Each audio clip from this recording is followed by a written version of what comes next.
사랑이 많으신 하나님 아버지, 예수님의 십자가 사랑으로 우리의 모든 죄를 용서해 주시고 구원하셔서 하나님의 자녀로 만들어 주심에 감사드립니다. 또한 앞으로 우리가 천국에서 영원히 하나님과 함께 살게 해주시고 이 땅에 있는 동안에도 임마누엘 하나님으로 늘 함께 해주시는 은혜에 감사드립니다. 오늘 다음 세대 헌신 예배로 우리 모두가 모였습니다.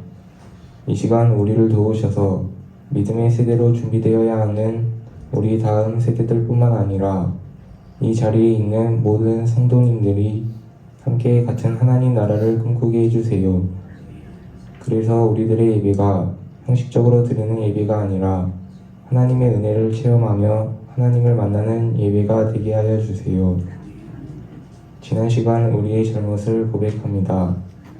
하나님의 말씀을 기억해야 함에도 하나님의 말씀을 가까이 하지 않았던 삶, 하나님의 마음을 배워야 함에도 세상을 더 가까이 했던 삶, 하나님의 사랑과 이웃 사랑을 잃어버리지 않아야 했음에도 나를 먼저 생각했던 삶을 용서해 주세요. 오늘 이 자리에 있는 우리 모두가 하나님의 도우심으로 다시 건강한 신앙생활을 시작할 수 있게 도와주세요.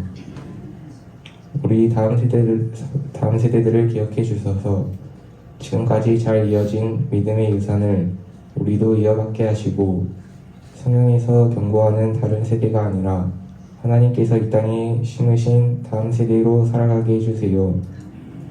악한 세상 속에서 우리를 보호하여 주시고 다니엘과 새 친구들 같은 믿음의 사람들을 풍성히 만나는 만남의 복도 허락해 주세요. 무엇보다 우리가 이 세상에서 잘 먹고 잘 사는 것을 우상으로 섬기지 않게 하시고 거룩한 제사장 나라답게 하나님께서 주신 비전을 어릴 때부터 굳게 붙들게 하시며 그 사명 감당하기에 충분한 건강과 지혜와 은사들을 우리에게 허락해 주세요.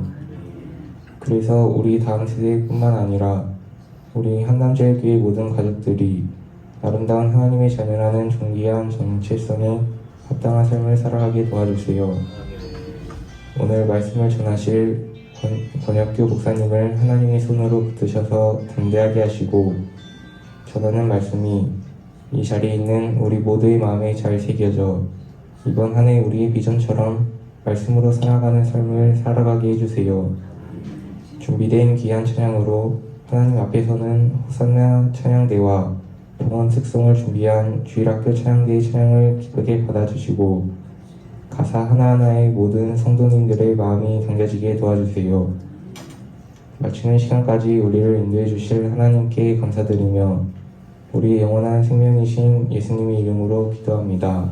아멘. 오늘 함께 나눌 말씀은 다니엘 3장 13절에서 18절까지 말씀입니다. 다 찾으신 줄 알고 저희가 대독하겠습니다. 느부갓네살 왕이 노하고 분하여 사드락과 메삭과 아벳느고를 끌어오라 말하매 드디어 그 사람들을 왕의 앞으로 끌어온지라.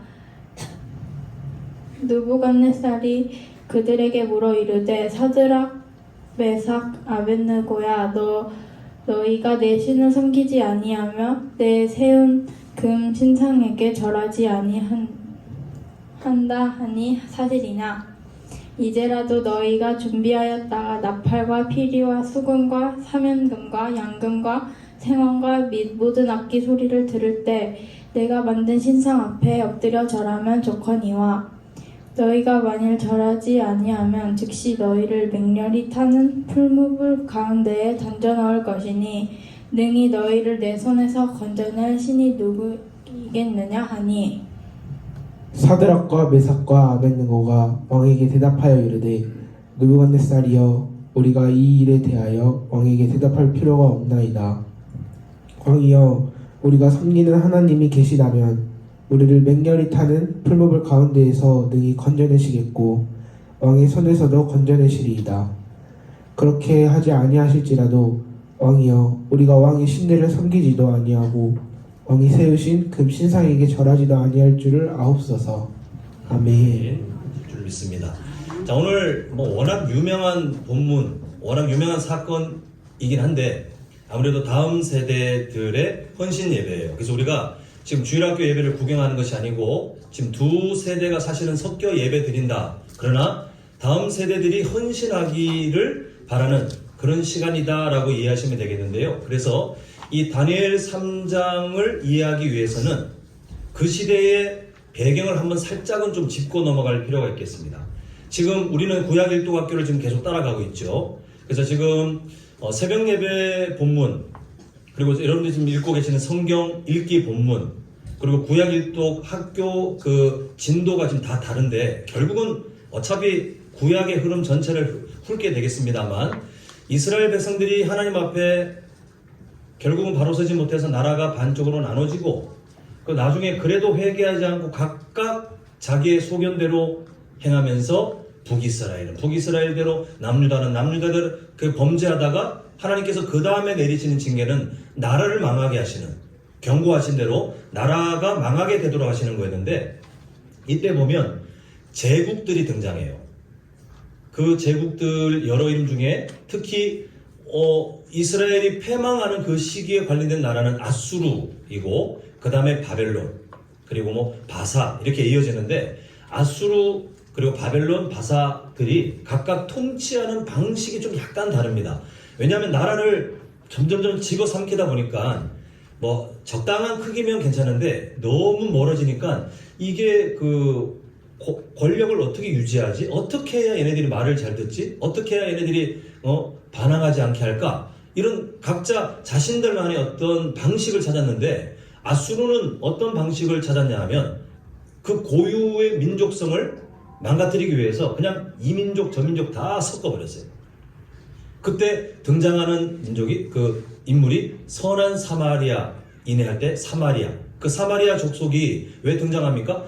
아수르가 북이스라엘을 점령한 다음에 다 섞어버렸어요. 그냥 이 민족 저 민족. 그래서 이방 신들도 막 섞이고 문화도 섞이고 막 혈통도 섞이고 엉망이 됐어요. 그래서 사마리아인이라고 부르는 그 족속이 등장했고 그 다음에 바벨론이 등장해서 이제 남유다까지 다 집어삼키는 과정 가운데 이 바벨론은 다른 정책을 쓰는데 뭐냐면요. 각 나라마다 인재들을 잡아와요. 포로로 잡아와서 고국에서 그 인재들 아니면 중요한 사람들을 딱 관리하면서 자신들의 문화, 자신들의 정신을 가르치기 시작했습니다. 오늘 본문이 바로 그 시대예요.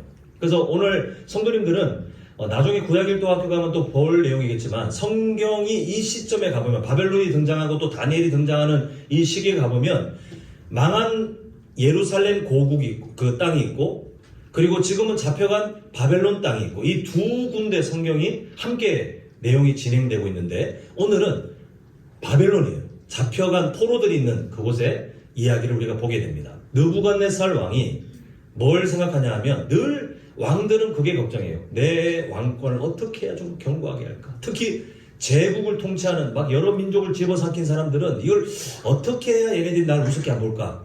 시간이 지나면 점점 이렇게 고개를 딱 쳐드는 그런 민족들이 생기니까 어떻게 해야 내 왕권을 지킬까? 이게 늘 혈안이 되어 있고 이게 불안이었던 것 같아요. 그래서 뭘 생각하냐 하면 건물 7층 높이가 되는 금신상을 만들고 거기에 딱 제막식을 할 때 모든 사람이 다 절하라.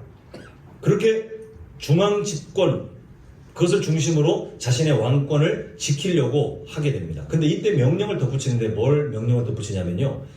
절을 하면 자신의 권한에 권력에 순종하는 거니까 살고 근데 절하지 않으면 나한테 반항하는 거니까 그 용광로처럼 있죠. 뜨겁게 활활 타오르는 불에다 집어 던져서 죽일 거야. 이렇게 엄한 명령을 내립니다. 이때 다니엘은 직접적으로 등장하지 않지만 다니엘의 세 친구가 등장하죠. 사드락과 메삭과 아벳느고 이름이 우리가 붙지 않는다 할지라도 그 세 사람이 인재로 포로로 잡혀간 다음에 그곳에서 하나님께서 이 사람들이 선한 영향력을 끼치게 하시기 위해서 포로임에도 관직을 얻게 합니다. 그리고 그렇게 그곳에서 그래도 인정받고 살고 있는 중에 지금 목숨을 위협받는 그 위기가 닥쳤어요. 하나님만을 섬기는 자신들의 그 신앙을 지키자면 절하면 안 되죠. 그러면 다 죽는 거예요. 불에 타 죽는 거예요. 근데 한 번만 뭐 하나님도 이해하시지 않을까? 대충 이런 합리화를 가지고 한 번만 그냥 엎드려 절하면 목숨을 부지할 수 있는 그런 선택의 사항이 있는 그때에 이 사람들이 절을 하지 않아요. 그리고 이 사람들을 좋게 안 보고 있는 뭐 질투든 아니면 혐오 정서든 간에 갈대아 사람들이 고자질을 합니다. 오늘 우리가 읽었던 본문 앞절인데 12절 보시면요. 고자질하는 내용이 있습니다. 이제 몇 유다 사람 사드락과 메삭과 아벳노고는 왕이 세워 바벨론 지방을 다스리게 하신 자이거늘, 그 왕한테 지금 그 은혜를 입고 있는 자인데, 왕이여 이 사람들이 왕을 높이지 아니하며 왕의 신들을 섬기지 아니하며 왕이 세우신 금 신상에게 절하지 아니하나이다. 결국 뭐냐 하면 왕이 시킨 말을 안 듣는 나쁜 놈들이에요. 이걸 지금 고자질하고 있어요. 느부갓네살 왕의 반응이 13절 처음에 그대로 드러납니다. 느부갓네살 왕이 노하고 분하여라고 되어 있는데 왜 그렇게 되냐면 지금 모든 목적이 뭐예요? 내 왕권, 나를 두려워하게 만들고, 그래서 내가 왕으로 있는 동안에 아무도 반항하지 않게 해야 되겠다 하는데, 저 변방에 있는 그렇게 반항하는 어떤 민족들도 아니고 지금 어떤 일이 생기냐면 내가 관직을 준 이 포로들이 감히 지금 막 화가 나 있는 그런 상황에, 모든 상황이 불리해요. 약자 중에 약자, 이 포로들인 다니엘의 세 친구들의 지금 앞날이 되게 위험한 상황입니다. 이 본문 상황을 우리가 이해하고 들어가야 되는데, 이때 한번 질문을 좀 드려봐야 되겠어요. 오늘 설교 제목이 뭐죠? 주워 보시면 영적 승리를 나누는 다음 세대. 이걸 정말 바라십니까? 성도님들 한번 여쭤보고 싶어서 그래요. 우리 다음 세대들이 정말 영적 승리를 누렸으면 좋겠다 이런 마음이 있으시죠? 아멘. 예, 그리고 성도님들조차도 나도 아이들뿐만 아니라 나도 청년들뿐만 아니라 나도 영적 승리를 누리며 살고 싶다라고 바라시죠? 예, 그럼 이제 정말 중요한 질문을 드려볼게요. 영적 승리가 뭡니까? 그러면 만약 하나님이 나타나셔서 성도님들께 여쭤보시기를, 그래 너희들이 원하는, 또 너희들 자녀들과 손주들에게 영적 승리가 있으면 좋겠다고 했으니 내가 물어보겠다. 너희들이 원하는 영적 승리가 뭐냐? 알아야 내가 줄 거 아니냐라고 하시면 뭐라고 이해하고 답을 하시겠습니까? 우리가 정의, 어떤 단어, 어떤 것들을 정의를 내리는 것이 중요해요. 왜냐하면 어떤 말을 이해할 때 우리의 생각이 그게 딱 결정되거든요. 제가 여러 번 제가 언급하는 교회에서 잘못 오용되는 단어 중에 하나가 부흥 아닙니까? 그 단어를 잘못 정의하고 있잖아요. 성경에서는 부흥이라는 말을 딱 한 군데만 쓰고 그 의미는 뭐냐면 무너진 것을 바로 회복하는 거예요. 잘못된 것을 바로 회복하는 게 부흥인데, 우리는 어떻게 한국 교회에서 쓰는 부흥은 어떻게 우리가 솔직히 한번 돌아보면 어떻게 정의를 잘못 오용하고 있죠? 더 교회가 건물이 커지고 사람의 숫자가 많아지고 재정도 넉넉해지고 뭔가 더 커지고 뭔가 더 성령 이렇게 풍성해지는 것을 부흥이라고 생각하는데, 성경의 단어를 오용하기 시작하면 우리가 성경을 잘못 읽게 돼요. 영적 승리도 마찬가지입니다. 우리가 영적 승리라는 말을 쓸 때 세속적인 안경으로 이 영적 승리를 보면서 오늘 다니엘과 그 세 친구들의 삶을 보면 이 사람들은 지금 영적 승리를 누리고 있습니까? 어떻게 보이시나요? 그래도 목사님 예루살렘은 다 망했는데 그래도 인재라고 인정받은 거 아닙니까? 사람들 중에 머리 좋다고 인정받은 거 영적 승리라고 볼까요? 또 가서 거기서 포로인데 관직을 얻지 않았습니까? 영적 승리로 보겠습니까? 우리는 이미 결말을 알고 있죠. 이따가 이 사람들은 위기 가운데 그래도 목숨을 건질 겁니다. 목숨을 건졌으니까 영적 승리 아닙니까? 라고 우리는 자꾸 그렇게 생각하고 싶어 해요. 뭔가 세상에서 뭔가 잘 되는 거, 그럴싸한 어떤 결과물이 나와 있는 거, 사람들이 보면서 와, 야 이렇게 칭찬할 만한 뭔가를 자꾸 영적 승리라고 보게 되는데, 사실 영적 승리를 하나님께서 우리에게 가르치시고 바라시지만 하나님께서 바라시는 영적 승리는 그게 아닙니다. 자, 한번 저를 따라합니다. 영적 승리는 하나님에 대한 바른 태도입니다. 하나님에 대한 바른 태도입니다. 좀 딱 기억하셔야 돼요. 다시 한번, 영적 승리가 뭐라고요? 화면에 보시면 나와 있지만 하나님에 대한 바른 태도를 지키는 삶이 영적 승리예요. 우리가 다음 세대를 축복하면서 하나님 막 기도해주면서 하나님 우리 다음 세대들이 오늘도 이 세상 속에 영적 승리를 이루게 해주시옵소서 하면서 마음 한쪽 구석에서는 공부도 잘했으면 좋겠고 취업도 잘했으면 좋겠고 그리고 나중에 회사에서 진급도 잘했으면 좋겠고 이게 마치 영적 승리인 척 우리를 속이면서 기도하면 그 기도는 가짜예요. 그런데 이 단어를 바로 이해해서 넣어보시면 학교에서도 누구에 대한 태도를 바로 하는 삶이에요? 하나님에 대한 태도를 바로 할 때 그 사람은, 그 학생은 영적 승리를 이루고 있는 거예요. 아, 그 친구 성적이 별로 안 좋은데요? 그건 나중 문제고요. 그게 영적 승리를 결정하지 않습니다. 어떤 청년이 지금 이게 인생을 찾아가는 너무나도 어찌 보면 막막한 시대 속에서도 하나님에 대한 바른 태도를 지키고 있다면 영적 승리를 이루는 거예요. 아, 아직 취업도 못했는데 아니 아무 상관없어요. 아무 상관없어요. 성도님들의 삶도 마찬가지예요. 아, 내가 지금 뭔가 이 세상에서 뭔가 자랑할 만한, 뭔가 드러낼 만한 아무것도 안 했는데 아니요. 가정에서, 교회에서도요. 그리고 세상 어디에서든 하나님에 대한 바른 태도를 지키고 있다면 하나님께서 뭐라고 하시냐면 너 승리했다. 너 나를 위해서 이겼다. 하나님이 그렇게 인정해 주시는 겁니다. 복음을 위해 돌에 맞아 비참하게 죽은 스데반 집사님. 세속적인 시각으로 보면 패배자 아닙니까? 예수님 믿는다는 신앙을 지킨다고 사자에게 잡아먹히고 칼에 찔려 죽고 여러 가지 고문으로 잡혀서 죽었던 초대교회 성도들 다 인생 패배자 아닙니까? 이 조선 땅에 복음 전하러 왔다가 뭐 아무것도 못하고 그냥 목숨 잃었던 그 선교사님들 다 실패자 아닙니까? 영적 패배자로 보이잖아요. 세속적인 시각으로 보면 잘못 해석을 하게 되어 있어요. 그러나 하나님은 그분들의 삶을 참 기뻐하시는, 존귀하게 생각하시잖아요. 제가 지금 일부러 극단적으로 순교 쪽을 말하고 있지만 다 마찬가지예요. 세상적으로 보기에는 손해보고 세상적으로 보기에는 때로는 목숨도 잃는 사람들도 순교하신 분들도 등장하고 때로는 예수님 믿는 것 때문에 세상의 화려한 모든 이력들을 때로는 잃어버려야 된다 할지라도 그러나 그 속에서 하나님에 대한 바른 태도를 지킬 때 하나님이 그 삶을 기뻐하시면서 너 정말 나를 위해 이겼구나. 이 세상을 이겼구나. 그리고 그 자리에서부터 하나님의 복이 시작돼요. 우리는 하나님의 복과 이 영적 승리의 순서를 자꾸 바꿔서 우리가 바라는 어떤 복을 영적 승리의 뭔가로 자꾸 갖다 붙이고 하나님께 그걸 속이고 얻어내려고 하는 그 마음이 우리에게는 빨리 떨쳐내야 될 오해입니다. 그래서 정의, 단어에 대한 정의를 다뤄야 되는데 영적 승리는 다시 말씀드리지만 화면에 있는 내용처럼 뭐죠? 예, 뭔가 거창하게 뭘 진짜 이겼다, 뭔가 감정적으로 뭔가가 아니라 어떤 상황에서든 하나님에 대한 바른 태도를 지키는 삶이 영적 승리를 이루는 삶이에요. 그리고 하나님께서는 오늘 그 삶을 살아가야 될 우리 다음 세대들에게 이미 그 삶을 살아낸 세 사람의 삶을, 또 우리에게도 마찬가지입니다만요, 세 사람의 삶을 통해서 무엇이 영적 승리를 이루는 삶인지 구체적으로 보여주고 있는데 우리 세 가지만 함께 살펴보고 마치고자 합니다. 자, 첫 번째, 저를 따라합니다. 타협의 기회를 주지 않는 삶.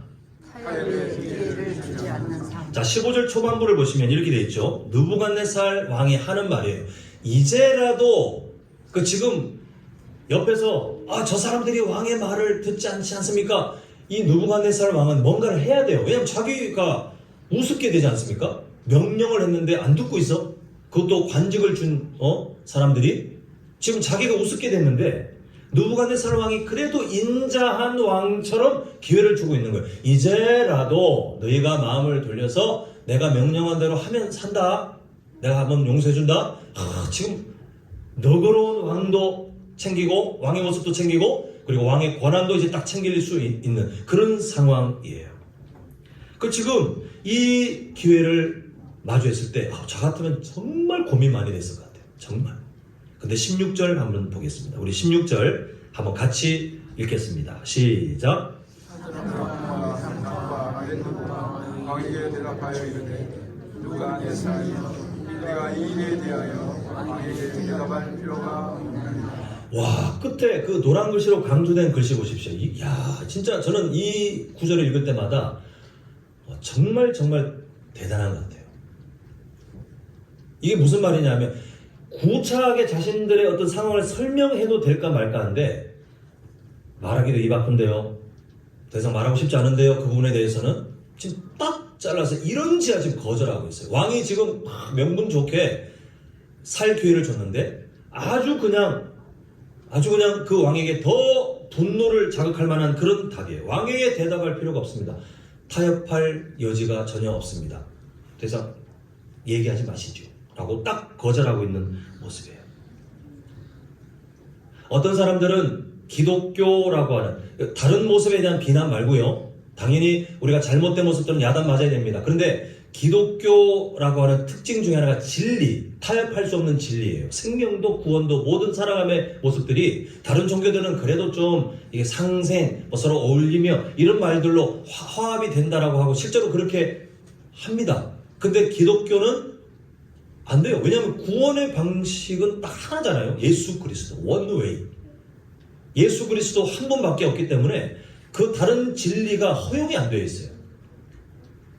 그리고 그 하나님, 그 삼위일체 하나님께 대한 신앙 고백이 유일한 진리의 태도이기 때문에 다른 것이 뭐 선한 것으로 해결된다? 아니요. 허용된 적이 없어요.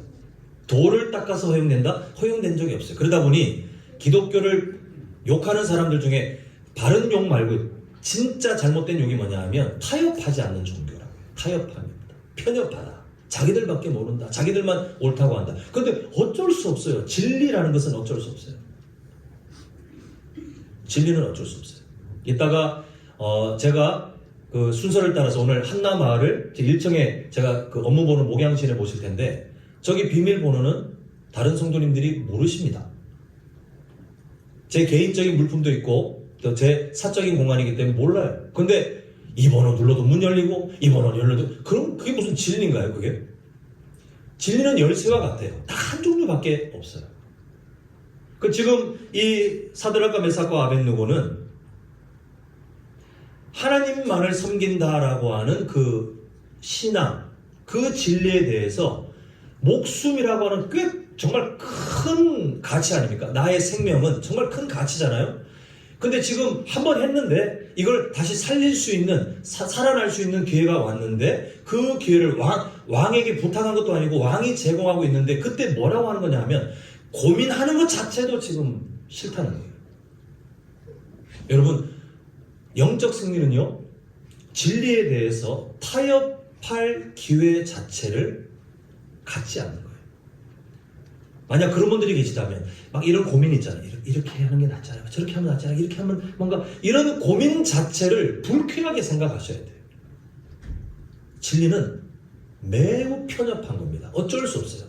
흑백 논리라고 욕을 먹든 말든 진리는 어쩔 수 없어요. 진리는 타협할 수 없어요. 오늘날 뭐 여자 마음은 갈대라는 그런 이제 흘러간 옛날 말이 있지만 갈대보다 더 흔들리는 기독교인들의 모습을 봐요.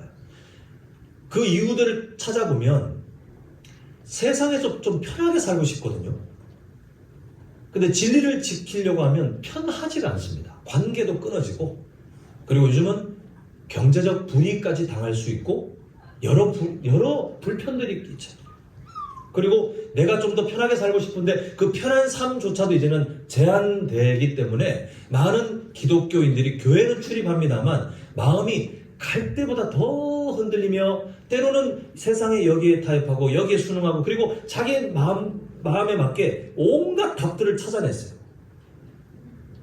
한 예로 저는 성도님들이 술 안 드셨으면 좋겠습니다. 잠언서에 보면 술 쳐다도 보지 말라고 했는데 자꾸 술 먹고 싶은 분들은 어디에서 자꾸 그런 본문을 찾아냈는데 술 취하지 말라 해서 희망을 얻어가지고 술 취하지 않으면 안 되는 거 괜찮지 않습니까? 식사할 때 안주 이게 한 잔 하면 안 취하는데 그건 괜찮지 않습니까? 자꾸만 자기들이 원하는 답을 찾아내요. 예배를 드리는 시간에 대해서도 자기들이 원하는 답을 찾아내요. 어떤 세상의 흐름에 맞게 한 영혼을 구원하기 위해 또 사람들을 더욱더 영적으로 윤택하게 하기 위해서 우리가 방법은 달리할 수 있습니다만 진리에 대해서 자꾸 타협하기 시작하면 영적 패배예요. 꼭 기억하셨으면 좋겠어요. 우리 다음 세대를 위해서 기도해 주실 때 우리 아이들이 하나님의 말씀이라는 진리가 있으면 그 진리에 하기 위한 고민조차도 하지 않는 삶이 될 수 있도록, 차라리 불이익을 당하더라도 이 말씀 앞에 죽겠다라고 각오할 수 있고, 우리 부모님들과 또 할아버지 할머님들도 내 자녀와 내 손주가 말씀을 지키다가 불이익당해도 그것을 칭찬하고 격려해 줄 수 있는, 타협하는 것을 거부하는 그 삶을 우리가 꿈꿀 때, 그때 우리는 영적 승리를 이루는 삶이 시작되고요. 그리고 거기서 하나님의 복이 출발됩니다. 바라기는 우리 성도님들, 이 자리는 우리 다음 세대뿐만 아니고 축복하는 마음으로 함께 예배하는 우리 모든 성도님들까지 하나님의 진리에 대해 다른 그 어떤 것도 타협하지 않겠다고 결단하고 고민 자체도 불쾌하게 생각하는, 바르게 그 진리를 세워가시는 우리 모두가 되시기를 간절히 소망합니다. 자, 두 번째 삶입니다. 저를 따라합니다. 하나님을 인정하는 삶. 자, 17절 봅니다. 17절 보면 언뜻 이 세 사람이 하는 말이 느부갓네살 왕의 권위, 권력을 무시하는 것 같지 않습니까? 풀무불 태워봐도 구출해내실 거고, 특히 밑에 보면, 그 끝에 보면 왕의 손에서도 건져내시리라. 왕이 지금 막 이렇게 해서 우리를 겁을 주고, 또 이미 그렇게 불을 태우고 있고, 또 왕이 그렇게 강대국에 어떤 권력이 있다 할지라도 하나님 구출해내실 겁니다. 힘이 없어요. 당신 아무것도 아니에요. 이걸 말하는 것처럼 보이지만 지금 이 세 사람은 느부갓네살 왕을 끌어내리고 있는 게 아니에요.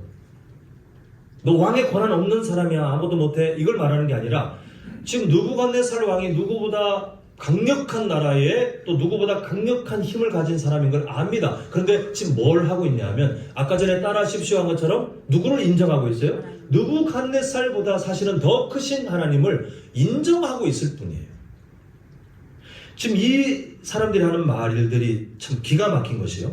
처음을 보시면 우리가 섬기는 하나님이 계시다면, 그게 맞다면 우리를 구원해 주실 겁니다. 왕의 손에서도 구원해 주실 겁니다. 지금 근데 어떤 상황이죠? 나라가 망했어요. 모두가 그 폭삭 망한 그때 남유다 백성들이 뭘 좌절했냐면 하나님이 없는 거 아니야?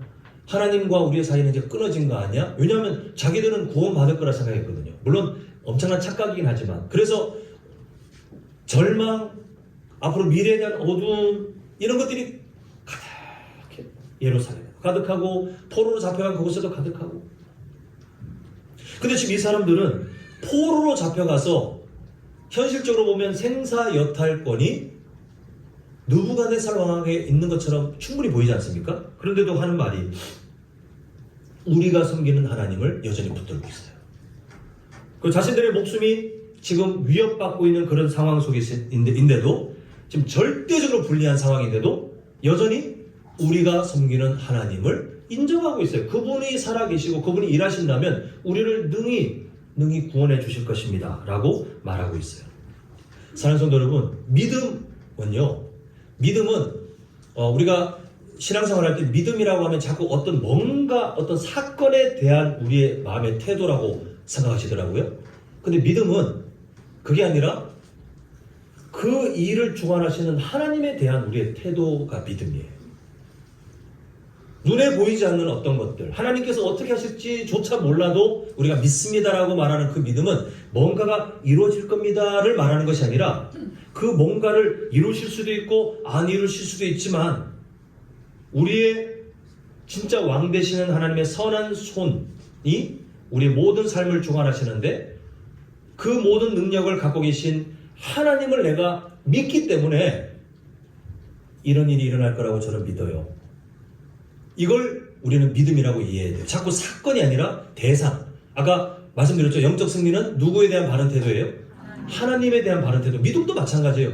하나님 그분에 대한 믿음이어야 되지, 어떤 사건, 어떤 일, 이런 걸로 좁게 보면 우리는 하나님을 자꾸 안 보게 되어 있어요. 근데 지금 이 사람들은 하나님을 보고 있어요. 그 상황 속에서도 하나님을 보기 때문에, 하나님을 신뢰하기 때문에, 하나님을 인정하기 때문에 풀무불이 지금 타 있고 지금 자기가 너무 불리하고 왕도 지금 화가 나 있는데 하나님께서 일하시면 우리 구원해 주실 것입니다 라고 그렇게 믿음의 고백을 할 수 있는 것입니다.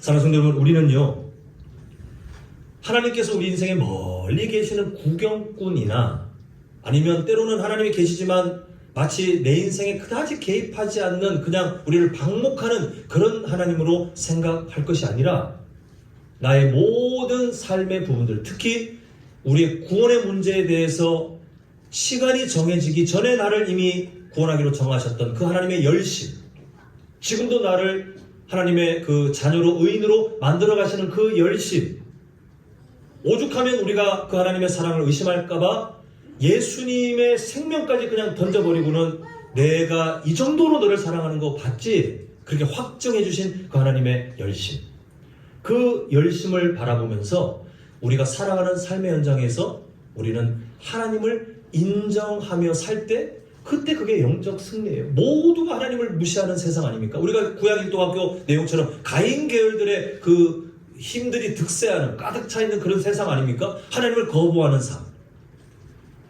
학교를 가도 직장을 가도 사업장을 가도 만나는 사람들 다 거의 대부분 교회만 그렇지 않고 나머지 다 하나님을 무시하지 않습니까? 근데 그 속에서 내가 하나님을 인정하는 것 어려워요. 외로워요. 그러나 그게 영적 승리예요. 안 하고 싶고 안 하는 게 좀 괜찮고 안 해야 내가 이 사회에서 어울리고 그런 여러 유혹들이 있지만, 그리고 때로는 삶의 여러 문제들 속에 내가 막 낙심하고 그렇게 될 때도 있지만, 그러나 그 속에서 하나님이 누구신지, 나의 살아계신 하나님으로, 나를 통치하시는 하나님으로, 그러나 선하시고 나를 사랑하시는 그 하나님으로 인정하는 것이 그게 영적 승리예요. 그리고 그 신앙 고백에서부터 약속된 하나님의 복이 출발하게 됩니다. 바라기는 우리 성도님들 모두가 어떤 상황 속에서든 하나님을 가장 최고의 나의 왕으로, 나의 주인으로, 나의 통치자로 인정하시는 그 영적 승리를 모두가 누릴 수 있기를 간절히 소망합니다. 자, 마지막 삶입니다. 저를 따라합니다. 우선순위를 바로 세우는 삶. 자, 18절 보겠습니다. 워낙 유명한 말씀인데 우리 한번 같이 읽어보겠습니다. 18절 시작. 그렇게 하지 아니하실지라도 왕은 우리가 왕의 신을 섬기도 아니하고 왕이 세우신 그 신하인들의 가지고 아니할 줄을 아옵소서. 자, 요 18절은 금방 읽었던 17절과 사실 이어서 봐야 돼요. 생각해야 돼요. 아까 전에 제가 믿음 설명했죠. 믿음은 어떤 사건이 이루어질 거라고 믿는 게 아니라 뭐라 그랬죠? 하나님에 대한 그 대상, 하나님이란 존재 자체를 신뢰하는 것이 믿음이에요. 만약 이 사람들이 갖고 있는 믿음이 우리를 구원할 겁니다 라고 하는 그 믿음이라면 지금 18절은 말이 안 되는 말이에요. 우리를 구원할 겁니다. 근데 우리가 죽을 수도 있어요. 이게 무슨 말인가요? 지금 이 세 사람이 고백하고 있는 것은 하나님에 대한 믿음을 고백하고 있다 보니 느부갓네살 왕이 아무리 겁박해도 뭐라고 고백합니까? 하나님이 살아계시다면 우리를 구원하실 겁니다. 그런데 하나님이 살아계시다면 설령 우리를 구원 안 하셔도 그 하나님은 여전히 하나님이시고, 구원 안 하신다 할지라도 우리는 고통 중에 있다 할지라도 나는 그래도 저 하나님 앞에 나는 다른 신에게 절하지 않을 거예요. 지금 그 믿음이 하나님께로 고정되어 있는 고백이 바로 18절인데, 우선순위라고 말씀드리는 이유가 뭐냐면요, 지금 저는 이 18절을 보면 뭐가 딱 상상되냐 하면 이 세 사람의 마음에 우리 사무엘상 배울 때 그 무게를 재는 천칭 이야기 있죠. 우리 마음에는 그게 있다 그랬죠. 뭐가 중요한지 나도 모르게 자동으로 우리는 항상 저울질을 해가지고 내가 더 중요하게 생각하는 걸 찾는다 했잖아요. 성도님들은 비 오는 날 휴일인데 이 자리에 예배하는 것을 더 중요하게 생각해서 그 무게가 더 중요하게 여겨졌더니 예배드리러 오셨잖아요. 근데 어떤 사람들은 교회 다니고 직분도 있고 중직자임에도 그렇게 안 하는 분들이 지금 한국 교회에 많습니다. 그렇게 타협하는 분들이 많아요. 그분들은 한 번쯤은 지금 이 기회가 더 좋지, 이 시간이 더 중요하지, 가족들과의 이게 더 좋은 거지 라고 그걸 더 중요하게 생각하니까 그걸 선택하게 되어 있어요. 우리는 마음속에 이 무게를 재는 천칭, 이 저울이 항상 있는데 이 세 사람의 마음에 하나님 앞에 신앙을 섬기는 삶과 자신들의 목숨을 부지할 수 있는 삶이 놓여져 있는데, 고민하고 있는 것이 아니라 이 사람들은 아예 그 무게가 하나님을 섬기는 쪽이 더 무겁게 내려가 있습니다. 그래서 아까 전에 17절에서 그렇게 하신다 할지라도 하나님이 우리를 살려주실 겁니다, 구원하실 겁니다 라고 이 목숨에 대해서 마치 의미를 두는 것 같았지만 18절에 보십시오. 그렇게 아니하실지라도요. 하나님께서 그렇게 충분히 그렇게 하실 수 있는 살아계신 하나님, 우리의 구원자이심을 나는 믿지만, 우리는 믿고 있지만, 그렇게 아니하셔서 다른 뜻이 있으셔서 우리가 풀무불에 던져져 그 불 속에서 고통 중에 죽어간다 할지라도 뭐가 중요하다는 거예요? 뭐가 지금 무겁게 내려가 있어요? 하나님께 섬기는 나의 삶이 더 중요합니다. 내 삶에 하나님이 더 중요합니다. 우선순위가 지금 이미 바로 되어 있어요. 그 17절을 딱 끊어서 읽으면 살 거라고 믿는 것 같은 그 사건에 믿음을 두는 것 같지만 17절과 18절을 보니까 살든 죽든 누구를 신뢰합니까? 하나님을 신뢰하는 그 삶을 보게 돼요. 우리가 살아가면서 여러 우선순위의 문제들을 마주하며 살게 되어 있습니다. 근데 아까 전에 우리가 그렇게 다들 동의했잖아요. 우리 다음 세대들이 영적 승리를 이뤘으면 좋겠다. 우리 다음 세대들이 영적 승리를 이루는 것만큼 나도 먼저 모범이 되어 영적 승리를 이뤘으면 좋겠다. 막연하게 그렇게 말할 것이 아니라 간단해요. 우선순위를 살펴보면 답이 다 나옵니다. 과연 그 사람이 지금 하나님 앞에 영적 승리를 배워가고 있는지 아니면 지금 더 회복해야 되는지 보면 우선순위가 어떻게 됐는지 보면 답이 다 나와 있어요. 아무리 교회 나와가지고 참 겉으로 보기에 아름답게 찬양하고 기도도 진짜 멋지게 하고 성경도 많이 알고 헌금도 많이 내고 모두 한다 할지라도 일상 속에 그분의 삶의 우선순위가 어디에 더 최우선으로 맞춰지는지 보면 하나님 앞에 영적 승리를 이루고 사는지 아니면 허울 좋은 기독교인으로 패배자로 살고 있는지 다 드러나게 되어 있어요. 우리의 우선순위는 어디에 맞춰져 있습니까? 우리가 부모의 삶을 살다 보니 또 손주들의 삶을 사랑하는 할아버지 할머니의 삶을 살다 보니 이왕이면 우리 자녀들이 우리 손주들이 공부 잘했으면 좋겠고 진학 잘했으면 좋겠고 취업 잘했으면 좋겠고 진급도 잘했으면 좋겠고 사업하면 사업도 잘 됐으면 좋겠고 나중에 가정을 이루면 그래도 누가 뭐라 하지 않을 만큼 다 괜찮은 모습으로 가정 이뤘으면 좋겠고 이런 모습들이 다 마음속에 소망이 있었죠. 이게 잘못된 게 아닙니다. 이건 저도 있고요. 다 있어요. 근데 우리가 조심해야 될 게 뭐냐면 이왕이면이라고 제가 표현했는데 이왕이면이라고 말을 하지만 그러나 마음속에 반드시 꼭 이렇게 우선순위의 단어가 바뀌어서 우리 마음에 사로잡혀 있으면요 이거 어쩔 수 없어요. 우리의 우선순위는 딱 제한되어 있기 때문에 상위에 그런 세상의 어떤 것들을 나도 모르게 이왕이면이라고 마음은 표현했지만 실제 마음은 반드시 꼭 이렇게 돼야 되는데 라고 그걸 위에 올리면 당연히 이 자리에 계셔야 될 하나님의 우선순위는 밀려지게 되어 있어요. 같이 있을 수가 없습니다. 그때 우리 삶은 무너지게 되어 있어요. 이따가 오후 예배 때 우리가 볼 여로보암의 모습도 같은 맥락인데 우선순위를 잘못 세우니까 무너지게 되어 있어요. 자기는 그게 맞다고 생각합니다. 현실 속에 그 현장에서. 그런데 무너지게 되어 있어요. 망하게 되어 있어요. 그래서 우리는 항상 나의 우선순위가 지금 어디에 가장 최우선으로 되어 있나. 내 말도요. 지금 나의 감정조차도 뭐 삶의 선택은 뭐 말할 것도 없고 과연 하나님께서 기뻐하시는 것이 무엇인지를 늘 비교하며 우리가 돌아보면 우리는 완벽하지 않기 때문에 때로는 헛다리 짚을 때도 있고 때로는 놓칠 때도 있지만 그렇게 우리가 긴장하며 고민하며 살아가면 우리는 우선순위의 문제에 있어서 영적 패배보다 영적 승리를 이뤄갈 수 있는 방향을 우리는 잡아갈 수 있게 됩니다. 이제 말씀을 맺고자 합니다. 아까 전에 제가 질문 드렸잖아요.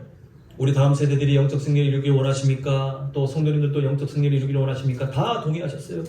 그리고 그 단어를 바꿔서 그러면 영적 승리는 하나님에 대한 바른 태도인데 어떤 상황 속에서든 우리 다음 세대와 우리 성도님들이 하나님 앞에 바른 태도를 지키는 그런 삶이 되길 원하십니까? 다 동의하셨어요. 외로운 삶일 겁니다. 세상적으로 재미없고 화려하지 않은 삶일 것입니다. 그런데 하나님께서 그렇게 결단하는 사람들에게 주신 이미 우리가 너무 자주 본 말씀이긴 하지만 하나님께서 주신 약속이 있습니다. 우리 한번 사무엘상 2장 30절 후반절 자 우리 예전에 참 많이 봤지만 다시 마음에 새기는 마음으로 천천히 한번 같이 읽겠습니다. 시작. 나를 존중히 여기는 자를 내가 존중히 여기고 나를 멸시하는 자를 내가 경멸하리라. 하나님께서 우리에게 바라시는 영적 승리의 삶은 아까 그 단어를 풀어드린 것처럼 하나님 앞에 바른 태도를 지키는 삶이라고 했습니다. 자, 세 가지를 보았죠. 첫 번째 뭐죠? 우리 화면 보시면 첫 번째 시작. 타협의 기회를 주지 않는 삶.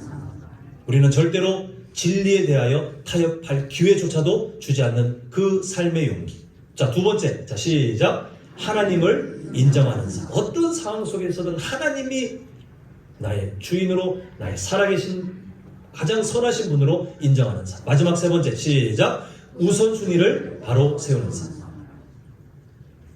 우리 다음 세대들이 이 삶을 살아갈 수 있도록 도와주십시오.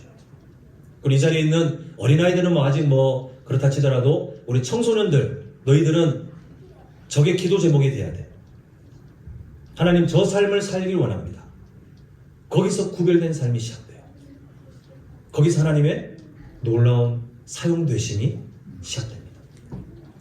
바라는 우리 성도님들, 오늘 헌신하는 다음 세대뿐만 아니라 하나님 앞에 정말 존귀한 삶으로 그 자녀들을 돕고 지금까지 돕고 손주들을 돕고 계시는 우리 모든 성도님들조차도 하나님 앞에 바른 우선순위 또 타협의 기회를 잡지 않고 또 하나님 인정하는 그 삶을 통해서 영적 승리를 삶에서 배워가고 누리며 살아가시는 우리 모두가 되시기를 간절히 소망합니다.